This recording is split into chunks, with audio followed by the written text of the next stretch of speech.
If you have been listening to this series on church facilities with our friends at Brown Church Development Group, you know how rich the previous two episodes have been. This is kind of like so much information that you need just compressed into 3 podcast episodes. It is incredibly valuable. I cannot wait for you to be listening to this or watching it on YouTube, and I cannot wait to disseminate this further because this is all about stewardship. This is all about God's kingdom work and how to be the best steward of what God has given you, particularly in the area of buildings. And this time, we got Todd Brown here. We got Isaac Brown here, Brown Church Development Group. They are ministry partners. You can reach them at churchfacilityexpert.com. And we are going to now, first episode, we had a lot of the preliminary information about here's what you need to know and do. Then we said, okay, if you're going to go into an existing building, whatever that existing building may be, and make it into your church, here's what you need to know. Now we're going to talk about what if you have to start from scratch? What if you have to go to new land and a new building? And the key phrase that you're going to be hearing from me, from Isaac, from Todd, is you want it to be better more than bigger. You want it to, he'll explain it. I don't need to explain it, but you'll hear more about that in just a minute. And with that, Isaac and Todd, welcome back.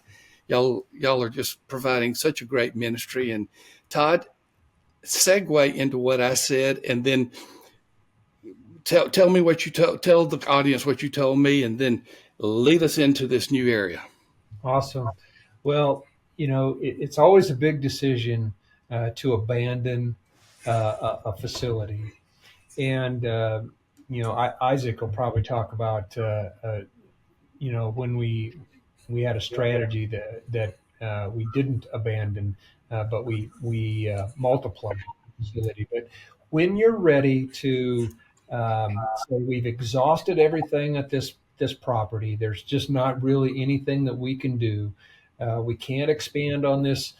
We got to start completely over. So there's a mindset that you and I talked about at the break that we need to focus on getting a better facility, not a bigger facility.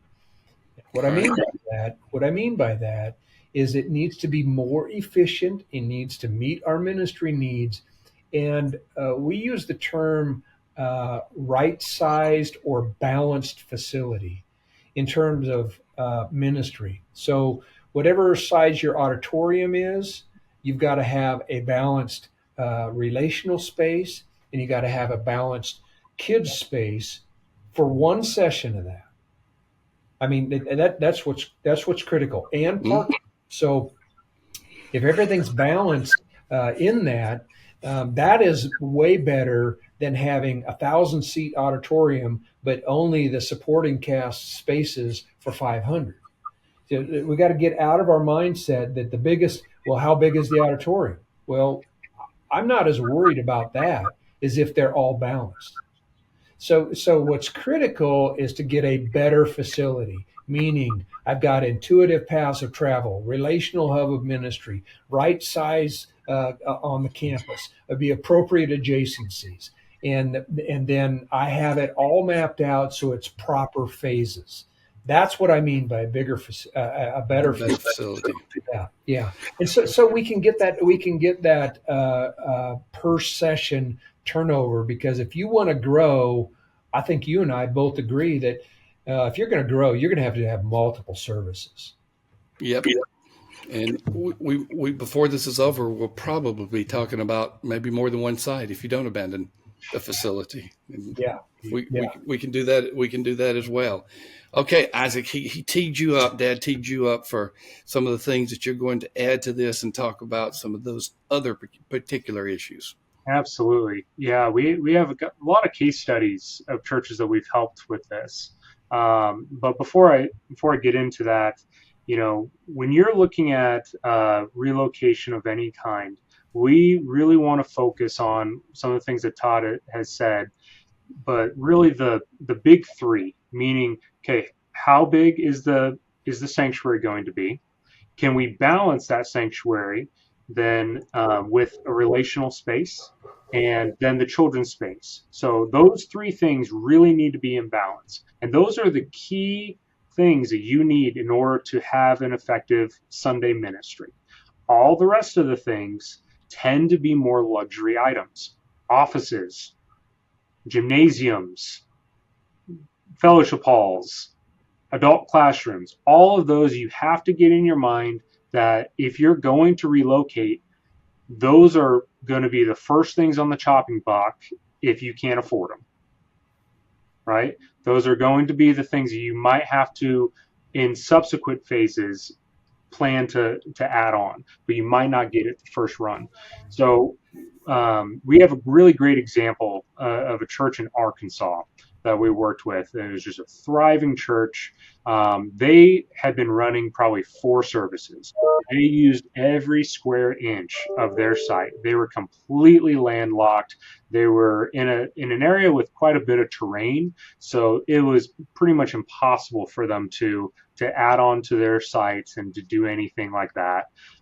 In their area, if they were to buy land, it would cost more just to move dirt to make it buildable, And so they ended up hiring us to help them develop a strategy to relocate. And they ended up purchasing a plot of land. They had a demographic survey that they knew that the area that they were going to be relocating to was going to be blowing up and having a lot of new housing and a lot of things like that.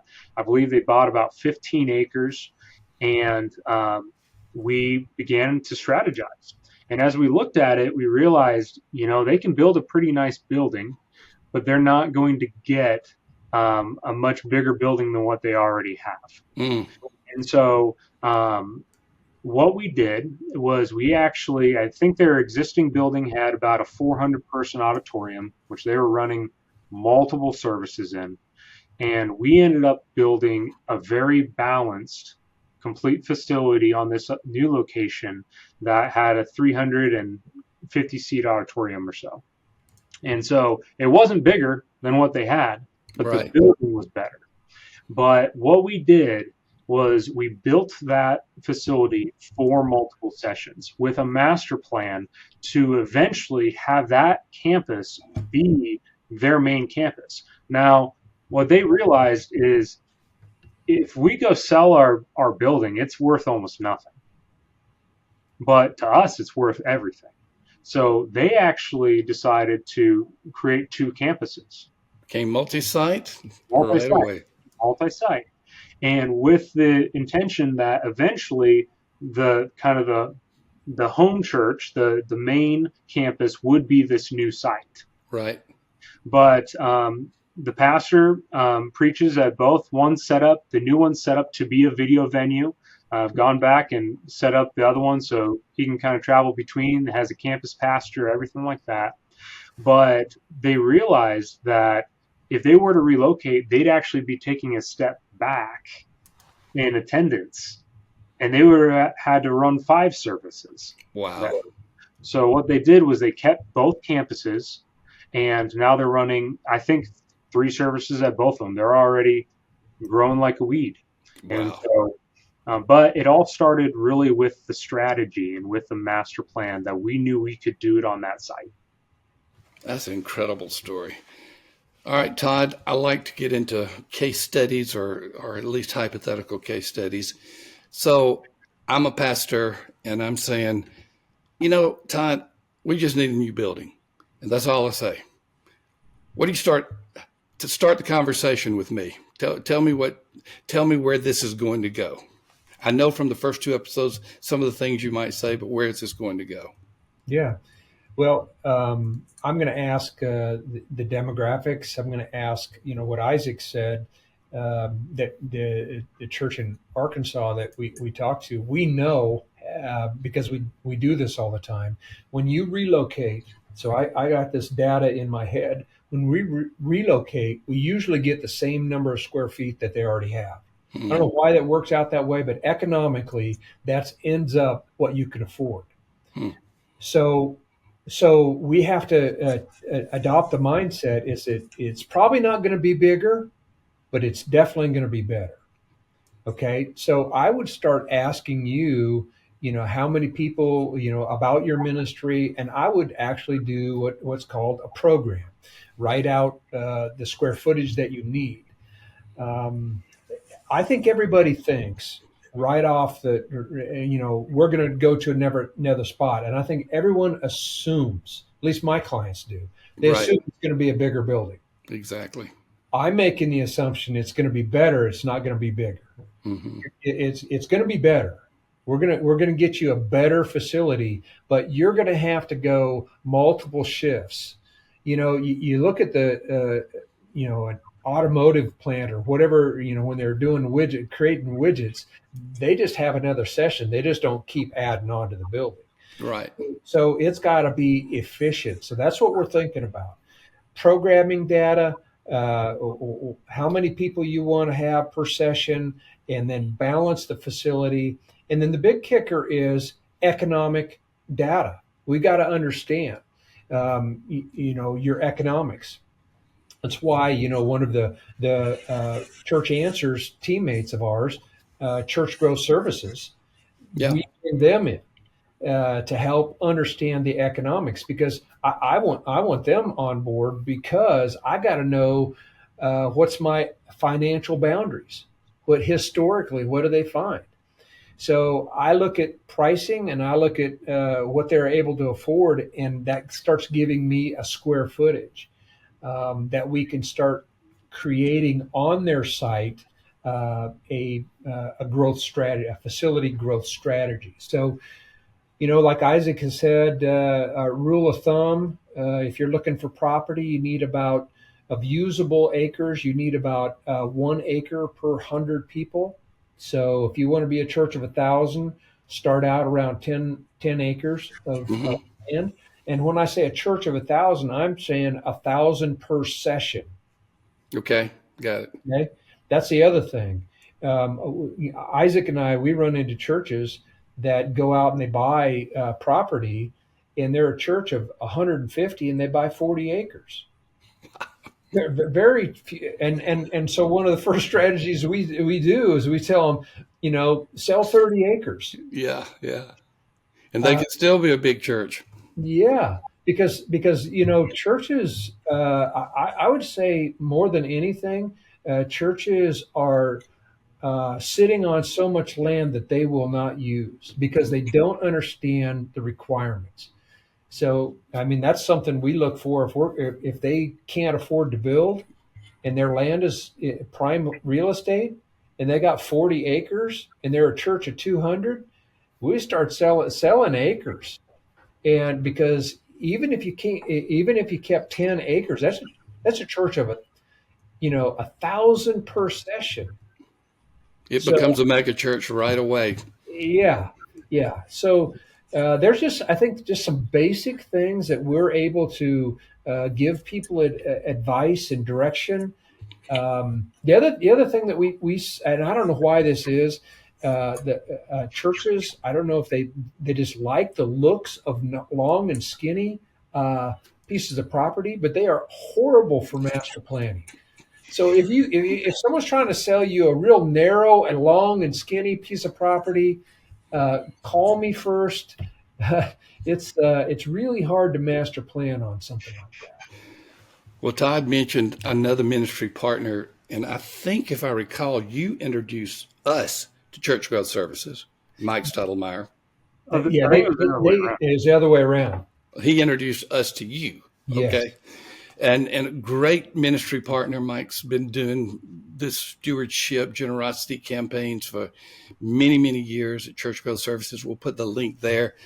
We're blessed at Church Answers to have such partners as Brown Church Development Group and then Church Growth Services. And we have others beyond facility and stewardship, but these are two of our best. And it's always great to have that go-to with Mike Stottlemyre and his team at Church Growth Services. I want to make sure before we sign off on all three of these, because this I feel like I'm doing a steak right now and it's a fillet, and I've seasoned it just right. I gotta know if I need to go a little bit longer or if it's going to be just too done, or if I'm right where we need to be. My point is, this has been a compact but rich entree, to carry the food metaphor a little bit. Please, either one of you, thinking back upon the 3 episodes that we have covered, what else do we need to know at this point? So I'll turn it over to either one of y'all so we can talk about anything else, because I don't want anything left off of this, because I'm going to find this thing and it's going to end up in a lot of churches. Yeah, one thing I would add to this, and this applies to really all 3 of the episodes that we've done here. I would implore churches really analyze yourself and identify what are our non-negotiables, and what things may just be golden calves, because those are always going to be the roadblocks for churches when it comes to things like this.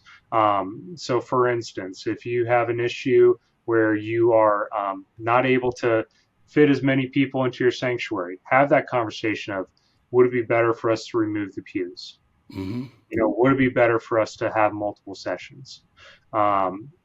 If you're relocating to another building, have that conversation of, is it okay that we are moving to a building that doesn't look like a church, right? And if you are relocating to another a brand new building that you just designed and built, have that conversation of, are we okay with sacrificing some of our preferences programmatically? Meaning we might not have any room on this new site to do adult Sunday school classes on the mornings, or we might have to change our service times, or we might have to change some of those stylistic things. Have those conversations and know those in advance, because they will affect how you design your building, how you cast the vision for those things. And ultimately, those are parameters that your building isn't giving you. Those are parameters that you're putting on yourself. That is where y'all come in and not only measure and fit and see and demographics and all that, you're asking the soft questions, which are sometimes the culture questions are more important for some churches than the hard questions. Yeah. And I would say, my first thing I say when someone says we own 20 acres of land and we want to relocate, I got to start digging in why. And then, if they can answer the why with good data, yes, we need to move. Then I think they really need to understand you're probably not going to get more building. Like if you have 10,000 square feet, you're probably going to get 10,000 when you go your phase 1. Mm-hmm. And then you can grow from there. But it's going to be better 10,000 square feet. And I think that's critical. And I could say this: we've been doing this so long that there's multiple ways of relocating. I had another church in Iowa that bought 15 acres, about a quarter mile from their existing building.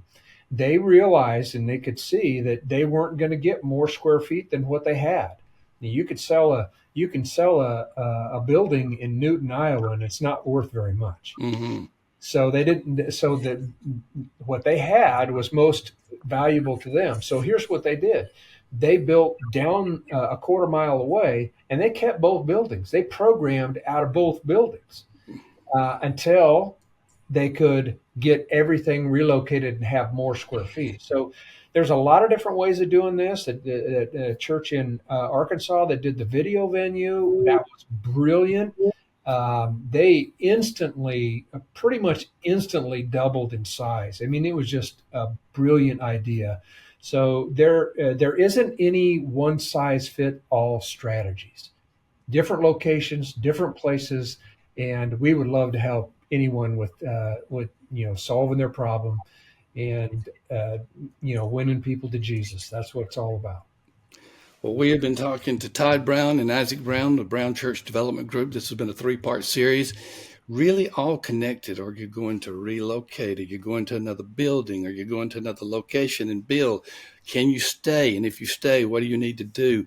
And what it basically says, folks, is talk to them first. I mean, again, I mentioned early on, I've been doing consultation since 1988, and I don't do anything in the recommendation of facilities.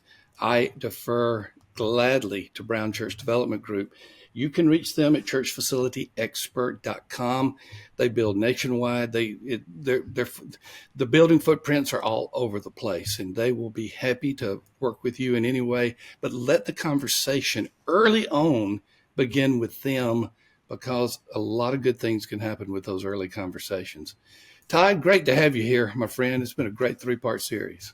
Oh, this is such a blessing. And Tom, you have so influenced us, and we just love your heart. We're so happy that we're partnering with you guys. Oh, it's mutual, my friend. Isaac, the younger version. That's what my boys tell me. Great to have you here. Thanks for having me, Tom. And you have been listening to Rainer on Leadership. Again, thank you for listening on your favorite podcasting app. Give us a rating and review. For those of you who are watching us on YouTube, that's our growing channel. Well, they're all growing, but that one's growing fast as well. Subscribe. Give us a thumbs up. Tell people about us. Get the word out. Share about us. So thank you for being a part of the Rainer on Leadership podcast. Just to let you know, in 2025, we will be doubling the episodes. Instead of one, we'll be having 2 a week. So we'll be doing 104 a year. There's reasons behind that. It's not just to grow for growth's sake, but you'll hear more about it later. Thank you, audience. Thank you, church leaders. Thank you, church members. Thank you, everyone, for being a part of Rainer on Leadership. Continue to listen to us and play this series again and again with people who want to know something about church facilities. We'll talk to you later.